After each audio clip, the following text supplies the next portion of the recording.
Tammany Parish, where Meg Ferris has been for us all day. Yeah, she's joining us live from the Emergency Operations Center in Covington there. Meg, what can you tell us about preps there and the weather for that matter?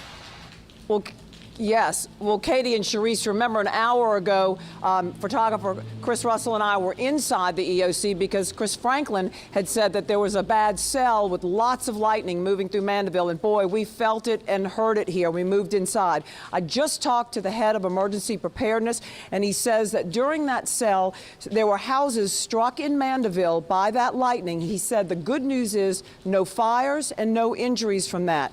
He also said that the rivers are not forecasted to be at flood stage, so even though we've gotten 3 inches of rain here up in Covington and St. Tammany, they're not expected to have flooding from the rivers, although there is street flooding and that type of thing. Now, he said there's a high incidence of lightning strikes that actually hit buildings in Mandeville, one of the highest in the country. So please, people, when there's lightning, do not go out in it. Take a look at this picture that someone sent here to the EOC of one piece of hail that a viewer had picked up in his or her hand to show that it was about the size of a quarter. Now, earlier in the day, we got storm preps. We'll show you that story now, and then on the other side, I'll give you some more updated information.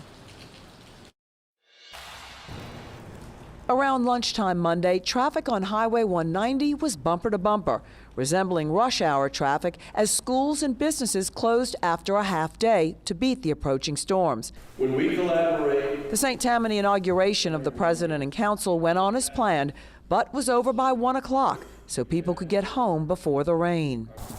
At noon, the parish put out sand and bags in several locations for people who live in low-lying areas of the North Shore to protect their homes. we always take on a little bit of water at the house, and once they said they had it, you know, it's probably that bad, you need to come get a little prepared, so decided to come stock up. Just mainly the road, ditches. They get pretty flooded, but not the houses really. Just a precaution. By the afternoon, as the rain and wind started picking up, the roads became quiet and empty. The director of the parish's Homeland Security and Emergency Operations said they're ready, with people on standby to face problems from the approaching weather. We're at a level 3 for severity of the storms and potential, and so it's not to alarm anybody, but we need to be ready and prepared.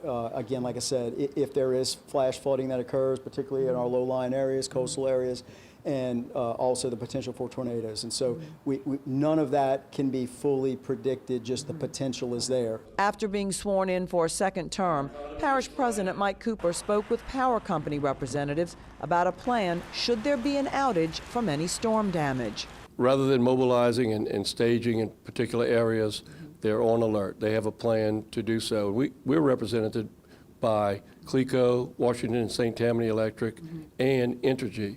So they're all very cognizant of the fact with this type of weather to be able to serve our citizens.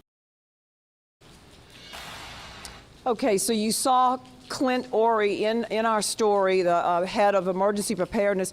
He says there already have been some trees down, but his people have already cleared those away. They're hoping that all this rain, the 3 inches that has already moved through here, will clear by the time this other line, this bigger line, comes through. So they're expecting it to drain by then, but he said there's still the threat of flash flooding from a lot of rain at one time. And in fact, someone had already reported here at the EOC that the Wendy's on 190 near the Sia's meat business, that street was already covered with water. So be careful. It's not a night to get out there, especially with the lightning. Reporting live from the Covington EOC, Meg Ferris, Eyewitness News. Back to the studio. All right, Meg.